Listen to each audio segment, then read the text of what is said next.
तुलसीदास जी कहते हैं कि कामदेव के शत्रु शिव जी के सव्य श्री राम जी की मैं वंदना करता हूँ। कामदेव को भस्म करने वाले पार्वती पति श्री शंकर जी की मैं वंदना करता हूँ, जो सत्पुरुषों को कैवल्य मुक्ति दे देते हैं और दुष्टों को दंड देते हैं। नल नील का पुल बांधना। समुद्र के वचन सुनकर श्री राम जी ने मंत्रियों को बुलाया और कहा कि अब विलंब न करें, सेतु तैयार करें जिससे सेना उस पार उतर जाए। जाम्बवान ने नल नील दोनों भाइयों को सारी कथा सुनाकर कहा कि श्री राम के प्रताप का स्मरण कर सेतु बनाओ। वानरों के समूहों को कहा कि वृक्षों और पर्वतों को उखाड़ कर लाइए। वानर ऊंचे पर्वतों को उठाकर लाते हैं और नल नील को देते, वह दोनों अच्छे से सेतु बनाते। श्री राम का श्री रामेश्वर की स्थापना। सेतु की अत्यंत सुंदर रचना देखकर कृपा सिंधु राम कहने लगे कि यह परम रमणीय स्थान है। मैं यहाँ शिवलिंग की स्थापना करूँगा।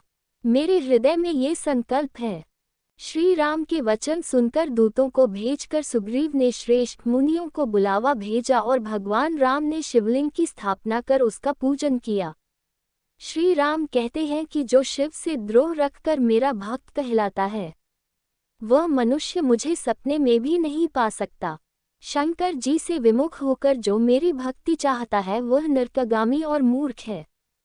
श्री राम कहने लगे, जो रामेश्वर जी का दर्शन करेंगे और गंगाजल लाकर कर इस पर चढ़ावेगा उसे मुक्ति प्राप्त होगी। नल नील ने सेतु बांधा। श्री राम की कृपा से उनका यश सर्वत्र फैल गया। श्री राम नाम के प्रताप से समुद्र पर पत्थर तैर गए। सेना सहित श्री राम का समुद्र पार उतरना।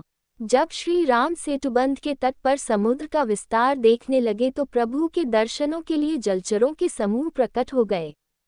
वह प्रभु के दर्शन कर हर्षित हो रहे हैं। प्रभु श्री राम की आज्ञा पाकर सेना चली। वानर सेना की विपुलता को कौन कह सकता है। सेतु बंध पर जब भीड़ अधिक हो गई तो कुछ वानर आकाश मार्ग से उड़ने लगे और कुछ जलचर जीवों के पर चढ़कर पार जा रहे हैं। सेना सहित सुबेल पर्वत पर निवास।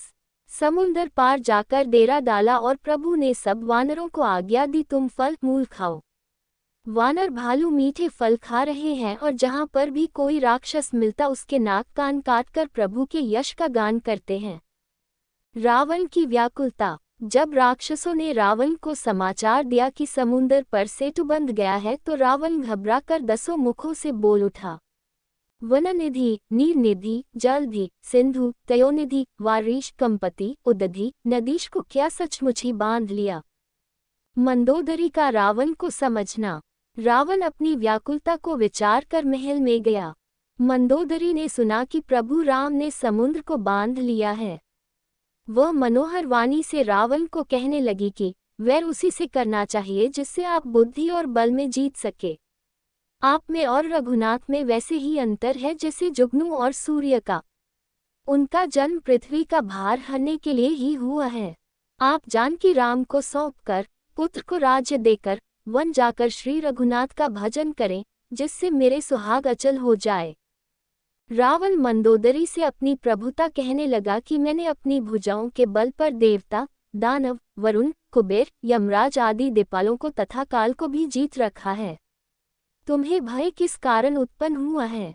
मंदोदरी जान गई कालवश होने के कारण ही उसके पति को अभिमान हुआ है। रावण और प्रहस्त संवाद। सभा में जब रावण ने मंत्रियों से पूछा कि शत्रु से किस प्रकार युद्ध करना चाहिए, मंत्री कहने लगे कि इसमें विचार क्या करना, मनुष्य, भालू और वानर हमारा भोजन है। रावण का पुत्र प्रहस्त हाथ जोड़कर कहने लगा कि हे प्रभु, नीति के विरुद्ध कुछ नहीं करना चाहिए, मंत्रियों की बुद्धि थोड़ी है। एक बंदर समुद्र लंघ कर आया। उसका चरित्र सब जानते। उस समय किसी को भूख ना लगी, बंदर तो तुम्हारा भोजन है। नगर जलाते किसी ने नहीं पकड़ा। वह खेल में समुद्र बांध और सुबेल पर्वत पर सेना सहित उतरे हैं। मुझे कायर ना समझे। नीति अनुसार दूत भेजकर सीता को श्री राम को दे दीजिए। अगर स्त्री पाकर वह लौट जाए तो झगड़ा ना बढ़ाए। यदि फिर भी ना फिरे तो हठपूर्वक मारकाट करें। रावण ने गुस्से में पुत्र से कहा कि तुझे ऐसी बुद्धि किसने सिखाई। मुझे संदेह हो रहा है कि तू बांस की जड़ में घमौई क्यों हुआ। पिता के कठोर वचन सुनकर प्रहस्त ये कहता हुआ सभा से चला गया कि मृत्यु के वश व्यक्ति को दवा नहीं सुहाती। सुबेल पर्वत पर श्रीराम की झांकी और मुकुट छत्रादि का गिरना। रात में श्री राम ने दक्षिण की ओर देखकर विभीषण से कहा कि दक्षिण दिशा में मानो बादल घूम रहा है, बिजली चमक रही है, मीठे मीठे स्वर में बादल गरज रहे हैं। विभीषण बोले कि कृपालु, ना तो ये बिजली है और ना बादल की घटा। लंका की चोटी पर एक महल है, वहां रावण ने सिर पर मेघडंबर जैसा छात्र धारण किया है। वही मानो बादलों की घटा है और मंदोदरी के कानों में कर्ण फूल हिल रहे हैं, वही मानो बिजली चमक रही है। रावण का अभिमान समझ के श्री राम ने धनुष पर बाण का संधान किया। एक ही बाण में छत्र, मुकुट और कर्ण फूल कटकर जमीन पर गिर गए। किसी को भी इसका भेद न लगा और रावण की सारी सभा भयभीत हो गई। ना भूकंप आया, ना हवा चली और ना कोई अस्त्र शस्त्र किसी ने नेत्रों से देखा। रावण ने हंसकर कहा कि सिरों का गिरना जिसके लिए शुभ है, उसके लिए मुकुट का गिरना अशुभ कैसे हुआ। रावण को सिर नवाकर सब लोग अपने अपने घर गए। मंदोदरी का रावण को समझाकर श्री राम की महिमा कहना। मंदोदरी फिर से रावण से कहने लगी कि श्री राम से विरोध छोड़ दे, श्री राम विश्वरूप है। लेकिन रावण द्वारा मंदोदरी की बातों का विरोध करते हुए सवेरा हो गया। अंगद का दूत बनकर लंका जाना। प्रातःकाल श्री रघुनाथ ने मंत्रियों को बुलाकर सलाह पूछी। जाम्बवान ने श्री राम के चरणों में सिर नवाकर कहा, सलाह दी कि बाली पुत्र अंगद को दूत बनाकर भेजें। श्री राम ने अंगद से कहा कि तुम लंका जाओ, शत्रु से वही बात करना जिससे हमारा काम हो और उसका कल्याण हो। अंगद ने लंका पहुंचकर रावण को श्री राम का संदेश दिया, लेकिन जब रावण नहीं माना तो अंगद जी वापस लौट आए और लंका का सारा समाचार सुना दिया। शत्रु की सूचना प्राप्त कर श्री राम ने मंत्रियों को बुलाया और कहा कि लंका के 4 द्वार हैं, उन पर किस प्रकार आक्रमण किया जाए। तब विचार कर वानरों की सेना के 4 दल बनाकर सबसे उचित सेनापति नियुक्त किए। वानर सेना श्री राम की जय, लक्ष्मण जी की जय, वनराज सुग्रीव की जय कहकर गर्जना करने लगी। जब रावण को पता चला तो वह हंसकर कहने लगा, बंदर काल की प्रेरणा से चले आए हैं। सब लोग चारों दिशाओं में जाओ और रीछ वानरों को खाओ। रावण की आज्ञा पाकर राक्षस अपने अपने शस्त्र लेकर चले। चारों ओर नफीरी और भेरी बज रही है। उधर रावण की और इधर श्री राम की दोहाई बोली जा रही है। श्री राम के प्रताप से वानरों के समूह राक्षसों को मसल रहे हैं। वानरों के समूह किले पर चढ़कर श्री राम की जय बोलने लगे। राक्षस युद्ध के मैदान से भागे और लंका में हाहाकार मच गई।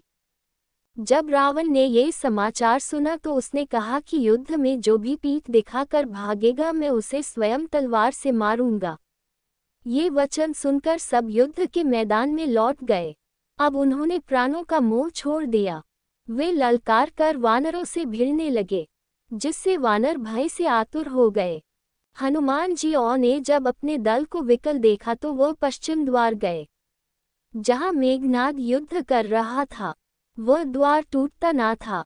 हनुमान जी ने युद्ध में मेघनाद का रथ तोड़ दिया था, सारथी को मार गिराया। मेघनाद की छाती में लात मारी तो दूसरा सारथी रथ में डालकर से घर ले गया। तब अंगद ने सुना कि हनुमान जी किले पर अकेले हैं तो वह भी वहां किले पर चढ़ गए। दोनों वानरों ने उत्पात मचाना आरंभ कर दिया। राक्षसों को मसल रहे हैं, सिरों को ऐसे तोड़ते रहे हैं मानो दही के कूंडे फूट रहे हो। श्री राम सबको अपने परम धाम भेज रहे हैं। शत्रु की सेना को कुचल कर फिर दिन का अंत होता देख दोनों बंदर वहां आ गए जहां श्री राम थे। रात में चारों सेनाएं वहां आ गई जहां श्री राम थे। जब श्री राम ने सबको कृपा करके देखा त्यों ही सब वानर श्रम रहित हो गए। लंका में रावण ने मंत्रियों को बुलाकर कहा कि वानरों ने आधी सेना का संहार कर दिया है, क्या विचार करना चाहिए। माल्यवान का रावण को समझना। माल्यवान ने, जो रावण का नाना था, ने कहा कि तुम जब से सीता को हर लाए हो तब से अपशकुन हो रहे हैं। शिव जी और ब्रह्म जी जिनकी सेवा करते हैं, तुमने उनसे वैर किया। वैर छोड़कर जानकी श्री राम को दे दो और श्री राम का नाम भजो। रावण को उनके वचन बाणों की तरह लगे। रावण ने कहा कि तू बूढ़ा हो गया है, नहीं तो तुम्हें मार देता। तब माल्यवान ने अनुमान लगाया कि इसे श्रीराम अब मारना ही चाहते हैं। मेघनाद ने कहा कि सुबह मेरी करामात देखना, मैं बहुत कुछ करूंगा। लक्ष्मण जी और मेघनाद युद्ध। सवेरा होने पर वानर फिर द्वार पर आ गए। मेघनाद ने जब सुना कि वानरों ने किले को घेर लिया है तो वह किले से उतरा और पुकारने लगा कि कौशलाधीश दोनों भाई कहाँ है? नल, नील, द्विविद, सुग्रीव और अंगद, हनुमान कहाँ है? भाई से द्रोह करने वाला विभीषण कहाँ है? उसे तो मैं हाथ पूर्वक मारूंगा। उसने धनुष बाण पर बाणों का संधान किया, जहां तहां वानर गिरने लगे। सेना को बेहाल देखकर हनुमान जी ने क्रोध कर बड़ा भारी पहाड़ मेघनाद पर छोड़ा। पहाड़ को आता देखकर वह आकाश में उड़ गया। उसका रथ, सारथी, घोड़े सब नष्ट हो गए। मेघनाद श्री राम के पास आया और उन पर अस्त्र शस्त्र से प्रहार किया तो प्रभु ने सबको काटकर अलग कर दिया। मेघनाद ने धूलल बरसा कर चारों ओर अंधेरा कर दिया। माया देखकर वानर व्याकुल हो गए तो श्री राम ने एक ही बाण से सारी माया काट डाली। श्री राम की आज्ञा से लक्ष्मण जी अंगद आदि वानरों को लेकर क्रुद्ध होकर चले। मेघनाद और लक्ष्मण जी दोनों आपस में भिड़ते हैं। मेघनाद छल, बल और अनीति करता है। लक्ष्मण जी ने उनको तोड़ दिया और सारथी के टुकड़े टुकड़े कर दिए। लक्ष्मण जी को शक्ति लगना।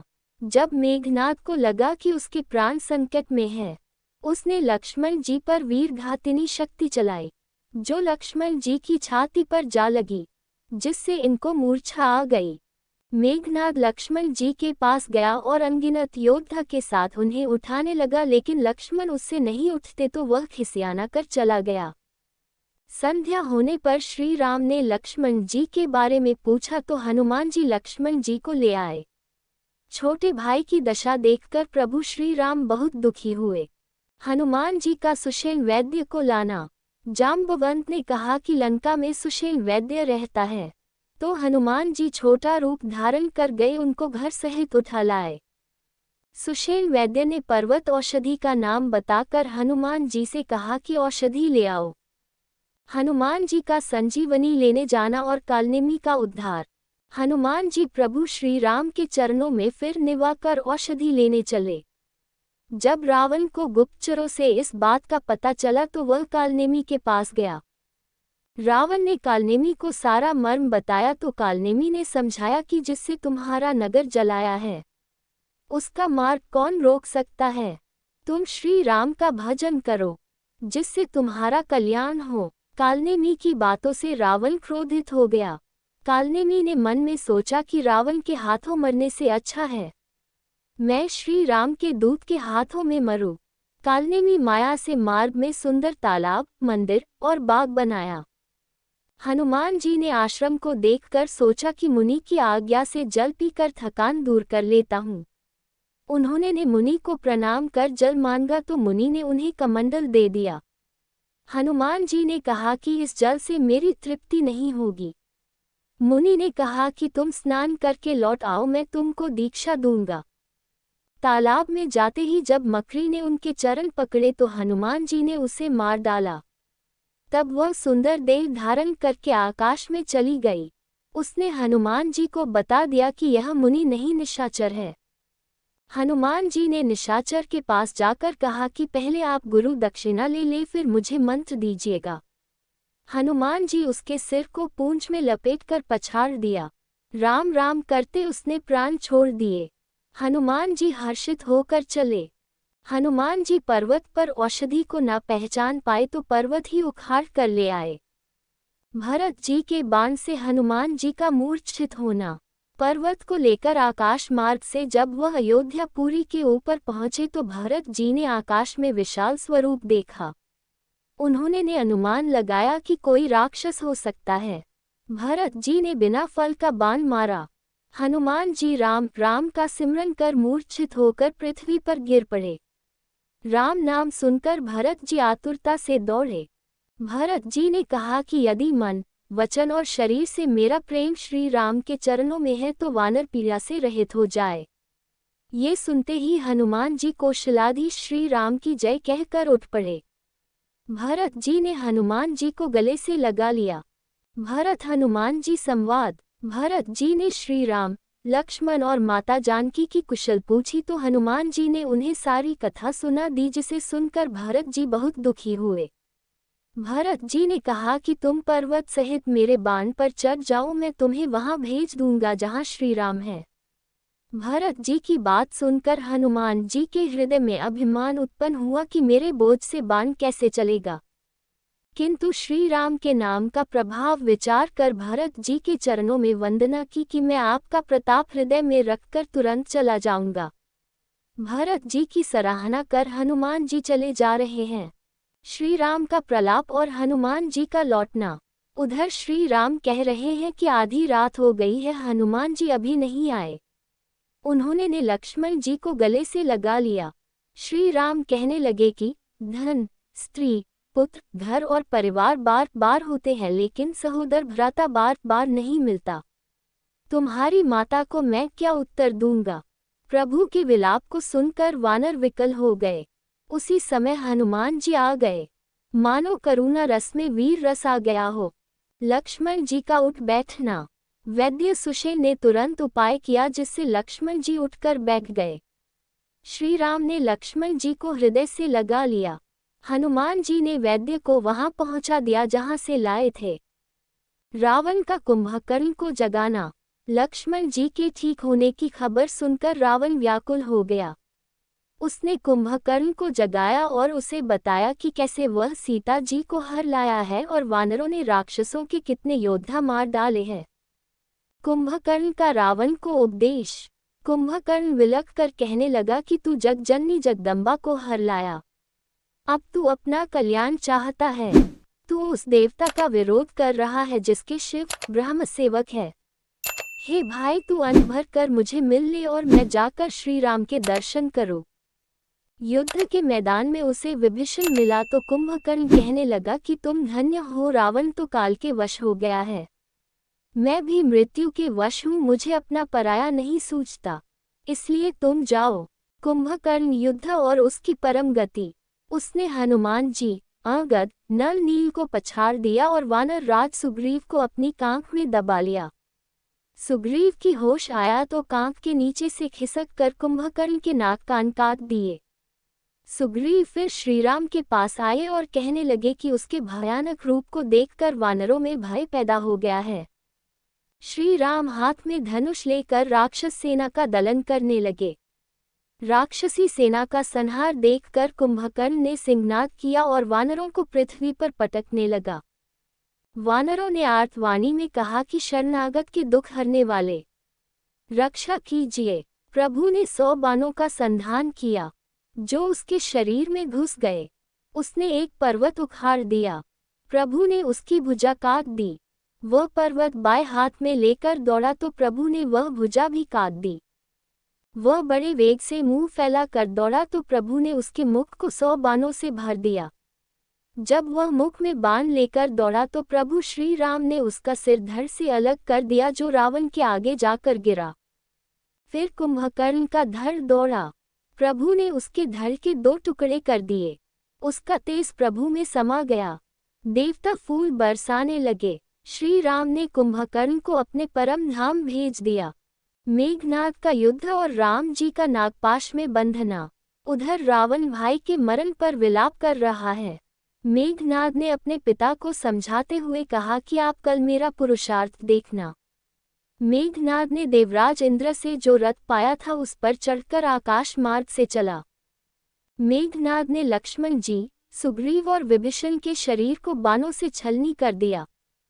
फिर वह श्री राम से लड़ने लगा। वह जुड़े बाण छोड़ता वह सांप होकर लगते। प्रभु ने रण की शोभा बढ़ाने के लिए अपने को नागपाश में बांध लिया। मेघनाद ने सेना को व्याकुल देखकर दुर्वचन कहने लगा तो जाम्बवंत जी ने उसे ललकार तो मेघनाद ने त्रिशूल चलाया। जाम्बवंत ने वही त्रिशूल मेघनाद की छाती में दे मारा। वरदान के प्रताप से वह मारे नहीं मरता तो जाम्बवंत जी ने उसे पैर से पकड़कर लंका में फेंक दिया। देव ऋषि नारद जी ने गरुड़ को श्री राम के पास भेजा। वह माया सर्पों के समूह को पकड़ खा गए। सब वानरों के समूह हर्षित हुए। मेघनाद का यज्ञ विध्वंस और युद्ध और उद्धार। उधर मेघनाद की मूर्छा छूटी तो वह अजय यज्ञ की प्रतिज्ञा कर गुफा में चला गया। यहाँ विभीषण ने श्री राम से कहा कि मायावी मेघनाद अपवित्र यज्ञ कर रहा है जिससे उसे जल्दी जीता नहीं जा सकेगा। श्री राम ने अंगद, हनुमान, नल, नील, सुग्रीव और विभीषण को लक्ष्मण जी के साथ भेजा। श्री राम ने लक्ष्मण जी से कहा कि बल बुद्धि के उपाय से उसे मारना। लक्ष्मण जी ने कहा कि अगर मैं आज उसे बिना मारे आऊं तो रघुपति का सेवक ना कहलाऊं।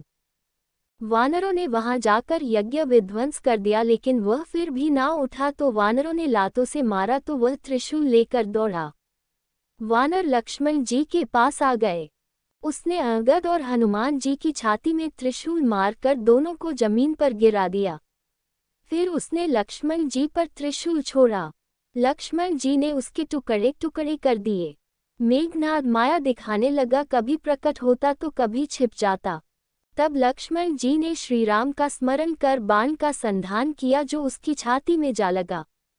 मरते समय उसने कपट का त्याग किया और कहने लगा कि राम के भाई लक्ष्मण कहाँ है, राम कहाँ है। हनुमान जी उसे उठाकर लंका के द्वार पर रखकर लौट आए। सभी देवता श्री राम के निर्मल यश का गान करने लगे। पुत्र के मरण की खबर सुनकर रावण मूर्छित ही गया। मंदोदरी छाती पीटकर विलाप करने लगी। सभी लोग रावण को नीच कहने लगे। रावण ने सभी को ज्ञान का उपदेश दिया। रावण का युद्ध और श्रीराम का विजय रथ। रात बीत गई, सवेरा होने पर राक्षसों की विशाल सेना चली। रावण ने कहा कि योद्धाओं, तुम रीछ वानरों को मसल डालो, मैं दोनों भाइयों को मारूंगा। दोनों ओर के योद्धा जय जयकार करके आपस में भिड़ गए। रावण को रथ और श्रीराम को बिना रथ के देखकर विभीषण अधीर हो गए। विभीषण कहने लगे कि आपके पास ना रथ है, न तन की रक्षा करने वाला कवच है और न ही जूते हैं। वह कहने लगे कि रावण किस तरह जीता जाएगा। श्री राम ने कहा कि जिस रथ से विजय होती है वह रथ दूसरा ही है। शौर्य और धैर्य इस रथ के पहिए हैं। सत्य और शील उसकी ध्वजा और पताका है। बल, विवेक, दम और परोपकार उसके घोड़े हैं, जो क्षमा, दया और समता रूपी डोरी से रथ में जुड़े हुए हैं। ईश्वर का भजन सारथी है। वैराग्य ढाल है और संतोष तलवार है। दान फरसा है, बुद्धि शक्ति है, श्रेष्ठ विज्ञान धनुष है। निर्मल और अचल मन तर्कस है। शम, यम और नियम ये बाण है। ब्राह्मणों और गुरु का पूजन अभेद्य कवच है। हे सखा, ऐसा रथ जिसके पास हो वह वीर संसार रूपी महान दुर्जय शत्रु को भी जीत सकता है। प्रभु के वचन सुनकर विभीषण ने उनके चरण पकड़कर कहा कि इसी बहाने आपने मुझे उपदेश दिया। रावण 20 भुजाओं में 10 धनुष लेकर रथ पर चढ़कर गर्व से चला। वह इधर उधर झपटकर वानरों को मसलने लगा। रावण ने 10 धनुषों पर बाण का संधान करके वानरों पर छोड़े। वानर, हे रघुवीर रक्षा कीजिए, पुकारने लगे। लक्ष्मण, रावण युद्ध। लक्ष्मण जी श्री राम को सिर निभा कर चले। लक्ष्मण जी को देखकर रावण ने कहा कि अरे मेरे पुत्र के घातक, मैं तुमको ही ढूंढ रहा था। तुमको मार कर मैं अपनी छाती ठंडी करूंगा। उसने लक्ष्मण जी पर प्रचंड बाण छोड़े, लेकिन लक्ष्मण जी ने सबके 100 टुकड़े कर दिए। उसके सारथी को मार दिया, उसके रथ को तोड़ दिया, उसके मस्तकों और छाती में 100 बाण मारे, जिससे रावण को होश ना रहा। लेकिन होश आते ही रावण ने लक्ष्मण जी की छाती में ब्रह्मा जी द्वारा दी गई शक्ति चलाई, जिससे लक्ष्मण जी मूर्छित हो गए। लक्ष्मण जी को उठाकर हनुमान जी श्री राम के पास ले गए। श्री राम ने लक्ष्मण जी से कहा कि तुम काल के भी भक्षक हो और देवताओं के रक्षक हो। इतने वचन सुनते ही लक्ष्मण जी उठ गए। लक्ष्मण जी ने शीघ्रता से रावण के रथ को चूर चूर कर दिया और सारथी को मार दिया। उसका हृदय बाणों से छलनी कर दिया, जिससे वह पृथ्वी पर गिर पड़ा। उसका दूसरा सारथी उसे लंका ले गया। रावण मूर्छा छूटते ही यज्ञ करने लगा। जब विभीषण को इस बात का पता चला तो उसने श्री राम से कहा कि रावण का यज्ञ सिद्ध होने पर वह सहज नहीं मरेगा। रावण यज्ञ विध्वंस, आप वानरों को यज्ञ विध्वंस करने भेजें। श्री राम की आज्ञा पाकर वानरों ने रावण का यज्ञ विध्वंस कर डाला और श्री राम के पास आ गए। निशाचरों की सेना चली तो देवताओं ने श्री राम से विनती की, प्रभु इसने हमें दारुण दुख दिए हैं, अब इसे अधिक ना खिलाइए। देवताओं के वचन सुनकर प्रभु ने हाथ में धनुष उठा लिया। श्री राम के बाणों से राक्षसों के मरे हुए योद्धा लड़ाई के मैदान में सो रहे हैं। इंद्र का श्री राम के लिए रथ भेजना।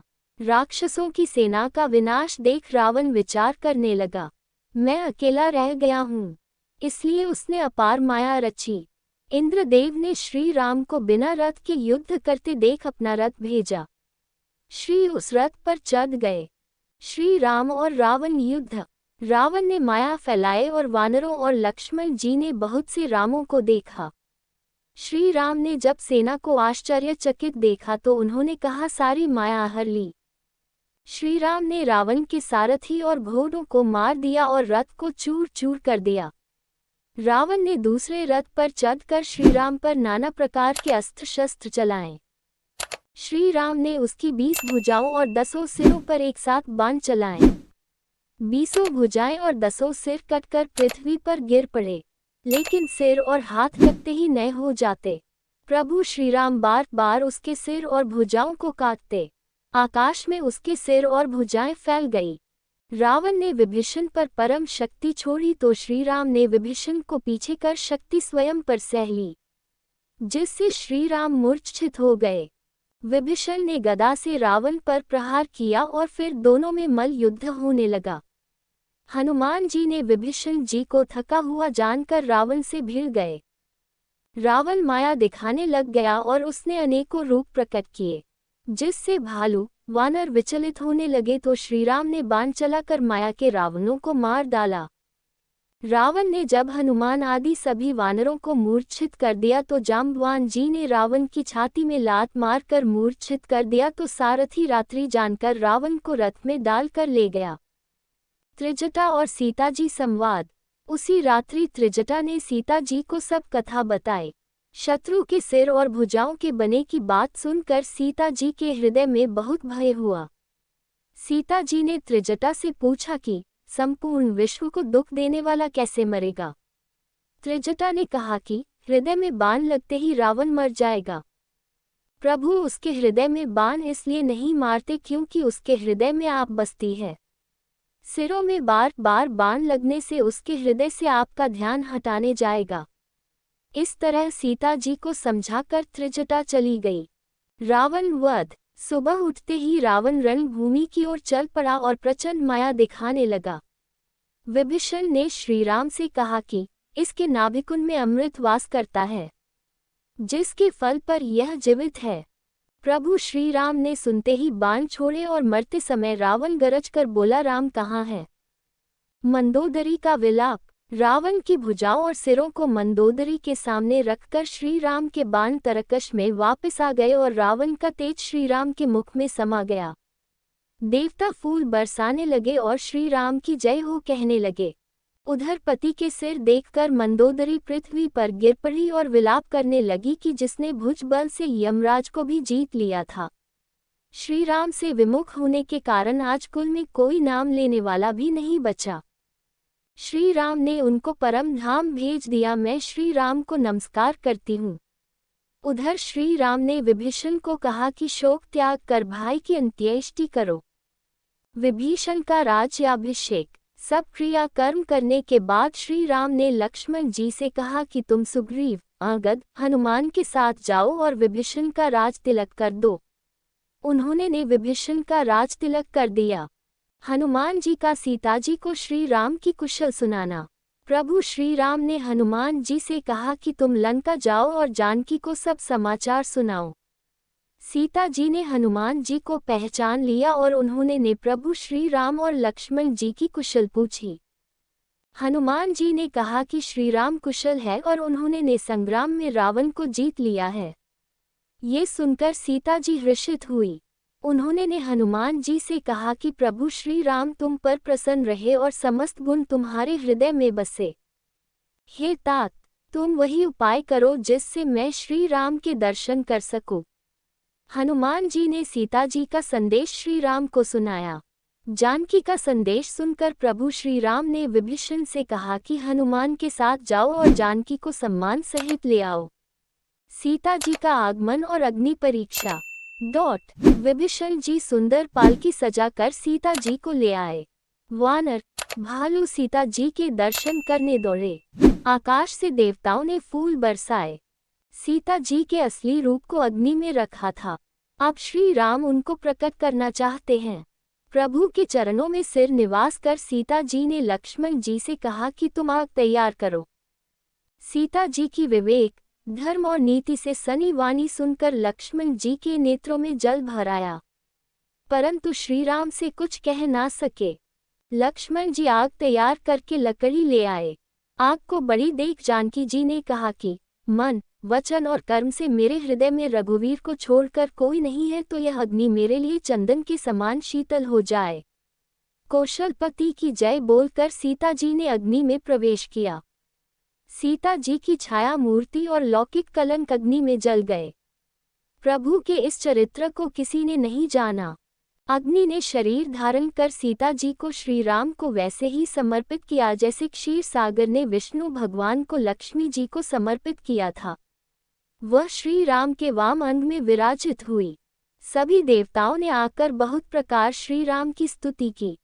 फिर दशरथ जी वहां आए और प्रभु श्री राम ने लक्ष्मण जी सहित उनकी वंदना की और कहा कि उनके पुण्य प्रताप के कारण ही अजेय राक्षस पर जीत प्राप्त हुई है। प्रभु ने उन्हें अपने दिव्य स्वरूप का दर्शन कराया और श्री राम ने उन्हें अपनी भक्ति प्रदान की और वह हर्षित होकर देवलोक चले गए। देवताओं की स्तुति और इंद्र की अमृत वर्षा। फिर देवराज इंद्र ने प्रभु की स्तुति की और कहा कि आज्ञा दीजिए कि मैं क्या से करूं। प्रभु श्री राम ने कहा कि जिन वानर, भालुओं ने प्राण त्याग किए हैं तुम सबको जिला दो। प्रभु श्री राम तो त्रिलोकी को जिला सकते हैं। उन्होंने ने इंद्रदेव को बढ़ाई देने के लिए ऐसा कहा। इंद्रदेव ने अमृत छिड़क कर सबको जिला दिया। सभी देवता विमान में चढ़कर अपने अपने लोक चले गए। फिर भगवान शिव हाथ जोड़कर प्रभु श्री राम से विनती करने लगे, प्रभु आप मेरे हृदय में निवास करें और जब आपका राजतिलक होगा तो मैं आपकी लीला देखने आऊंगा। पुष्पक विमान में श्री सीता राम जी का अवध के लिए प्रस्थान। विभीषण जी पुष्पक विमान ले आए। श्री राम, लक्ष्मण जी और सीता जी के साथ साथ सुग्रीव, नल, जाम्बवंत, अंगद, हनुमान और विभीषण जी सहित सभी विमान में चढ़े। विप्र चरणों में प्रणाम कर उत्तर दिशा की ओर विमान चलाया। विमान चलते ही सब श्री राम की जय कहने लगे।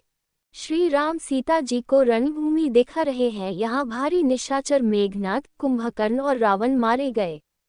श्री राम ने बताया जहाँ पुल बंधवाया और श्री शिव जी की स्थापना की। फिर श्री राम ने सीता जी सहित रामेश्वर महादेव को प्रणाम किया। वन में जहाँ जहाँ श्री राम ने निवास किया वह स्थान सीता जी को दिखलाए। विमान दंतकवन पहुंचा तो प्रभु अगस्त्य आदि ऋषियों के स्थान पर गए। ऋषियों से आशीर्वाद प्राप्त कर चित्रकूट आए। ऋषियों को संतुष्ट कर विमान आगे चला। श्री राम ने जानकी जी को यमुना जी के दर्शन कराए। फिर गंगा जी के कर तीर्थ राजप्रयाग के दर्शन किए।